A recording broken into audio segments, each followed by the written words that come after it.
Marami sa ating mga kababayan, mga sangkay, tila baga binabaliwala po itong mga nangyayari sa ating mundo ngayon. Kagaya po ng climate change, mga digmaan at marami pa pong iba. Subalit mga sangkay, meron po akong gustong ibahagi sa inyo isang mahalagang impormasyon na kung saan mabubuksan po ang inyong kaisipan tungkol po sa realidad na nagaganap ngayon sa ating mundo.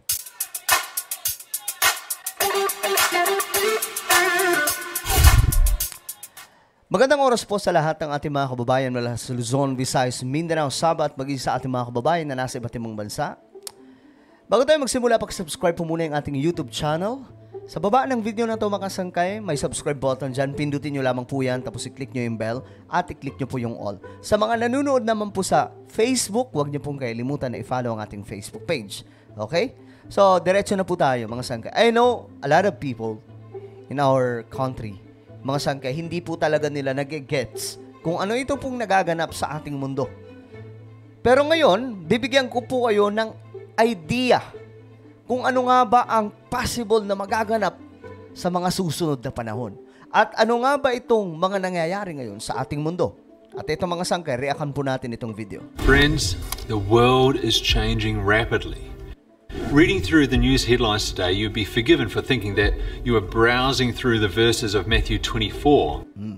Ano nga ba ang meron sa Matthew chapter 24? Okay. Gusto kong ipakita ito sa inyo, mga sangkay, for us to have an understanding about what's happening in our planet today. Ito po ay nakapropesiya kasi sa Biblia. Like for example, rumors of wars o mga digmaan, mga sigalot na mga bansa na nangyayari na po noon and until now lumalala at pinangangambahan nga po itong nuclear war. Ano nga ba ang sinasabi ng Biblia mga sangkay tungkol po dito? Where Jesus outlines the conditions surrounding the earth before its final moments. Have you noticed that? Matthew chapter 24 verses 3 to 8. Okay, ito. Magkakaroon po tayo na mas deeper understanding about dito mga sangkay. Kasi totoo po na magkakaroon po talaga ng destruction ng ating mundo pagdating po ng panahon. That is why mayroon pong church. Kasi ang church, which is tayo mga mananampalataya kay Jesus Christ, na baptize sa pangalan niya, ito po yung magdadala sa atin patungo sa safety place just in case magaganap man itong malaking destruction na kung tawagin po nila apocalypse or doomsday. And as he sat upon the Mount of Olives, the disciples came unto him privately, saying, Tell us, when shall these things be? What shall be the sign of your coming? What will be the sign of your coming? Ano ba ang mga senyales ng iyong pagbabalik? Tinanong po ng mga disciples si Jesus Christ. Ito pong nakasulat sa Matthew chapter 24. Remember, lahat po na nangyayari ngayon sa ating mundo ang pinagbabasihan po natin ng Biblia. Bakit? Ang Biblia ay hindi lamang po siya basta-basta libro. Itong Biblia ay book of prophecy. That is why mga sangkay, makikita nyo sa background ko, ayan po, yung favorite book natin is Bible.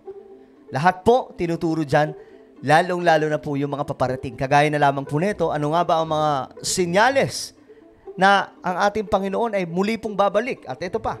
And of the end of the world. And of the end of the world. The reality mga sangkay, may end of the world talaga na paparating. Kasi, kung babasahin mo natin ang Book of Revelation, babaguhin ng ating Panginoon lahat. Buong universe kasama po yung earth. That is why mga sangkay, meron pong tinatawag na end of the world. Okay? Para po sa preparation na pagsasaayos ng ating Panginoon sa lahat ng kanyang nilikha. Kasama na po dyan yung tao. At ito mga sangkay. And Jesus answered and said unto them, Take heed that no man deceive you, for many shall come in my name, saying, I am Christ, and shall deceive many. And ye shall hear of wars and rumors of wars. Wars and rumors of wars. Nangyayari po yan ngayon. So sa mga nagsasabi na hindi totoo ang Bible, well, ito nakasulat sa Biblia at ito po ay nangyayari ngayon mga sangkay. Ibig sabihin, itong Biblia ay very powerful book, mga sangkay, na dapat kinikip natin lahat, dapat binabasa natin lahat. Para magkaroon po tayo ng understanding, ano nga ba talaga nangyayari ngayon sa ating mundo. Biruin mo, ilang libong taon na po isinulat po yan ng mga taong kinasihan ng Panginoon, ng banal na Espiritu ng ating Panginoon, para maikalat po itong ganitong klaseng balita.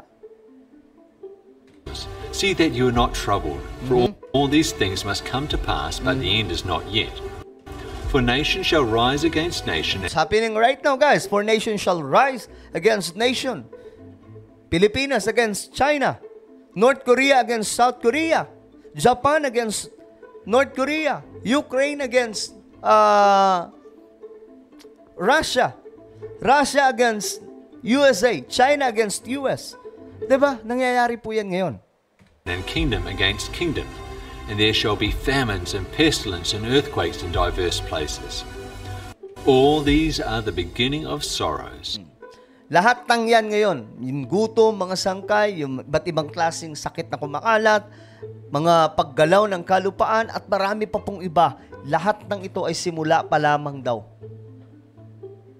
So, mga sangkay, hindi po normal itong nangyayari ngayon sa ating mundo. Lahat ng ito, nangyayari ayon po sa kalooban ng ating Panginoon.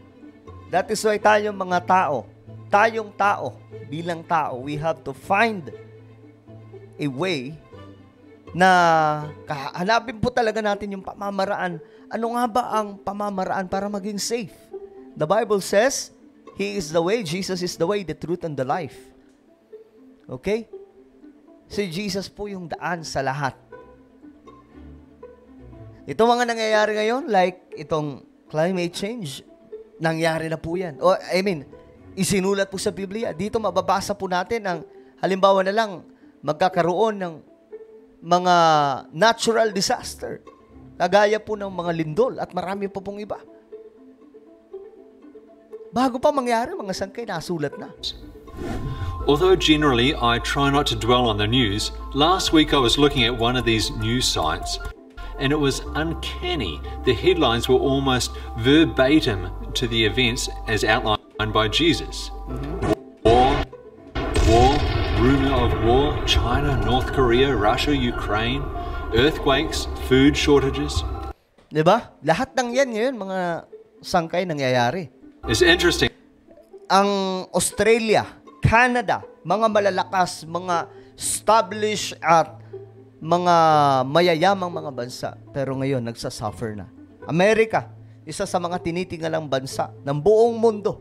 Superpower, number 1 na bansa pagdating po sa ekonomiya at lakas ng sandatahan. Pero ngayon, mga sangkay, naghihirap na.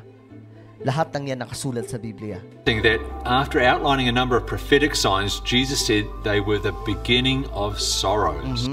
The word sorrow comes from the Greek word odin, which literally means the beginning of birth pains. And some translations write it as birth pains. Jesus used the illustration of childbirth as an example to describe the signs of his return. Just as birth contractions increase in frequency and intensity as the mother gets closer to the birth of her child, so it is with the signs of Christ's return. While we've always had them, they will become more frequent and more intense near the end of time. I remember when our second daughter was born. We had a pretty good run with our first daughter. We got to the hospital in plenty of time. But with the second one, my wife woke up early with contractions and we thought, oh good, we've got plenty of time. My parents came round and took our eldest daughter.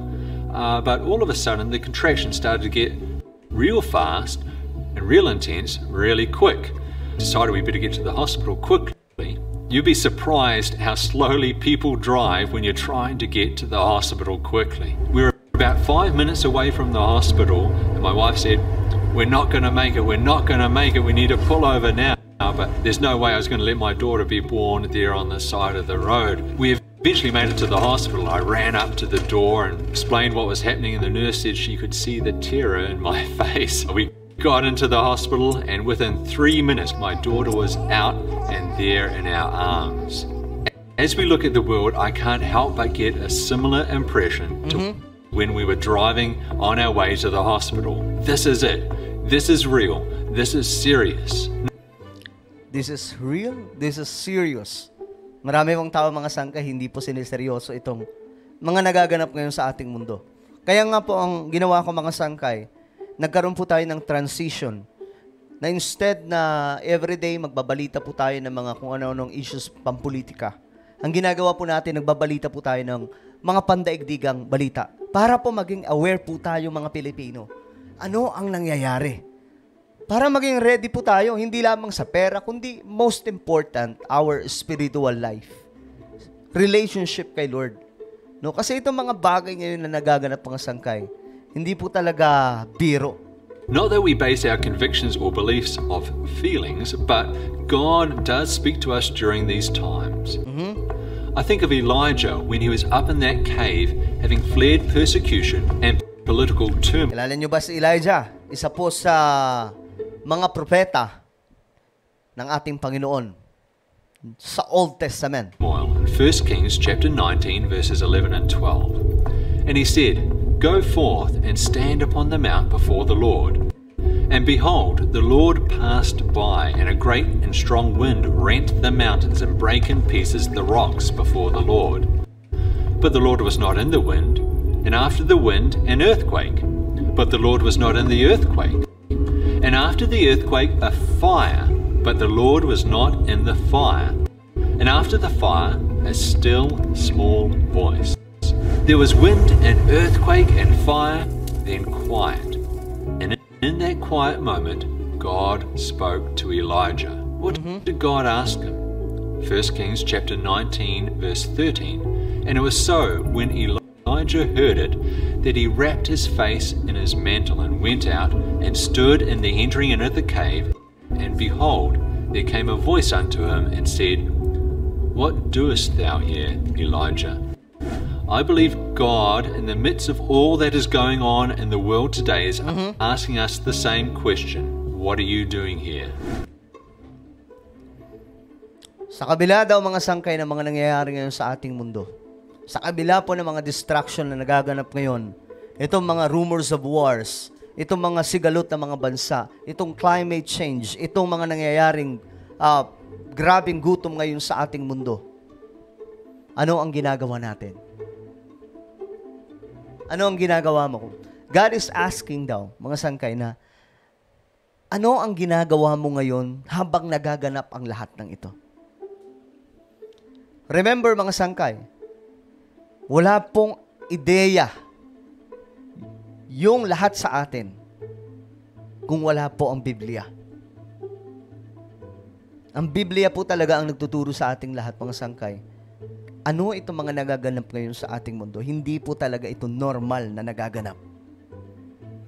Lahat ng ito ay nakabase sa propesiya na nasusulat po sa Biblia. Ngayon, mga sangkay, I'm going to ask you the same question.